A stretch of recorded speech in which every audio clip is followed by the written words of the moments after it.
Could you say, Director Mueller, that the president was credible?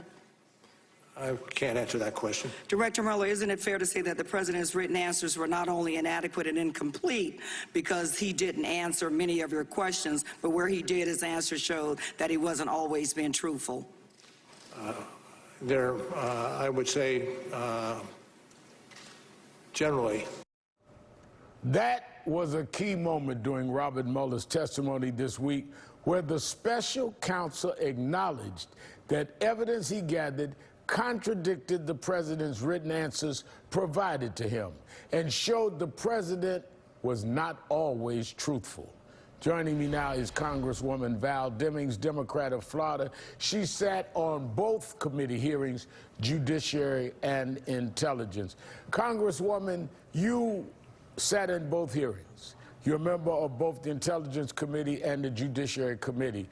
Some have said that what Mr. Mueller did was a bad performance or less than inspiring performance, but the content of what he said, particularly in the answer to you, I think is alarming to anyone listening. He said the president was not truthful, and he said clearly to your committee, the Judiciary Committee, that he did not exonerate him from obstruction of justice. As one that sat there as a lawmaker in both committees, what did you take away from Mueller's testimony, and what does it mean to the American people? Well, hello, Reverend Sharpton. It's great to be with you again. And let me say this. You know, we know that the president obviously was not credible. Director Mueller couldn't even comment on the president's credibility per se, but we certainly know that Special Counsel Mueller was credible. Special Counsel Mueller walked us through very carefully Russia's interference with the election, walked us through the president welcoming that interference, the president trying to obstruct justice, and the fact that the special counsel could not clear the president of any wrongdoing. That's what we got to and what we found out or was confirmed last week. Now, when he says these things, some of the president's supporters and some even in the media acts like because he didn't do a performance like he was at a show, that was less than something we should take notice of. You represent a district in Florida where voting is extremely challenged and throughout the history of the last few decades. To say that a foreign power was influencing and had influenced and continues to influence voting is a big deal. I don't care how he said it, whether it was halting or whether he was standing on the table. I think one of your colleagues said we didn't look to for Robert De Niro, we were looking for Robert Mueller. We're talking about a prosecutor. What does that have to do with the content of what he said? Reverend Sharpton, I'm having some audio problems, but I believe you were talking about elections interference and preparation. Clearly, as the report that came out from the Senate recently indicated, that Russia targeted all 50 states. We know that the president certainly has taken no steps to do anything about it because he feels it would undermine his win in 2016. But more disappointing is the fact that the Senate, led by Mitch McConnell, has chosen to do absolutely nothing to protect our election systems and really prepare for the 2020 election. Now listen to Congressman Jerry Nadler, the chair of the Judiciary Committee, 2 days after the hearing. Listen to this. Among other things we will consider are obviously whether to recommend articles of impeachment. We may not do that. We may do that, but that's the conclusion at the end of the process. Do you think, Congresswoman, that we are at the point now to begin looking to deal with articles of impeachment? Reverend Sharpton, again, I'm having some audio problems, but I believe you asked the question about impeachment. Look, I said 4 months ago, after reading the Mueller report without the special counsel coming in to testify, that I believe there was enough in that report to begin impeachment proceedings.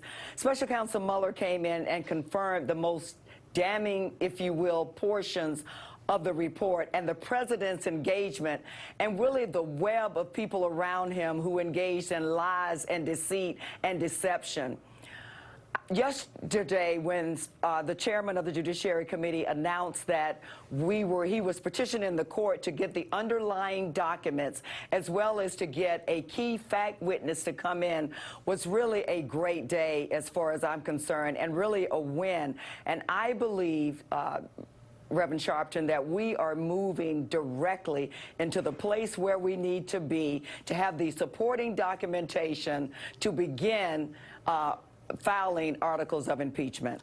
Now, the president today called one of your colleagues, a well-respected, well-regarded member of Congress, Elijah Cummings, a bully, and desecrated the citizens in his district's judgment, saying who would want to live there. As a sitting member of Congress, and one I know who respects Elijah Cummings, how do you react to the president's very, very hateful words about the citizens in the district that Congressman Elijah Cummings represents, and his characterizations of Congressman Cummings? Reverend Sharpton, let me just say this, because the president, yet again, words came as just a shock this morning, especially about such a respected member of Congress. But you know, my mother used to say, it's a shame when a person is ignorant and they don't recognize that they are ignorant. It's a shame when a person is the emperor in the room with no clothes on, but they don't recognize that they, or realize that they're the emperor in the room with no clothes on. So talking about 45 is really, I think, just a waste of time. But let me say this about Elijah Cummings. I know a few people in Congress who is more respected as a member of Congress, more respected in his district, and more respected around the nation for the work that he has done. We see that the president somehow always reserves his most vitriolic language with people of color, whether it is the squad, as they're called, whether it is African nations that he calls S-hole, now Elijah Cummings. He attacks everybody, but he has particularly graphic language when it comes to people of color, particularly blacks. Do you think this indicates the inherent racism of this president? Reverend Sharpton, I said in 2016, as a candidate then, just listening to the president's viciousness centered around the birther movement regarding the first African-American president, that Donald Trump was a racist, a bigot, and a hater. Now, I really wish, after being elected to Congress, that President Trump would have dispelled my greatest fears, but he has done nothing but proven that he is exactly a racist. To use the language of being rodent and rat infested and other disgraceful and despicable things that he has said regarding people of color just really proves who he is.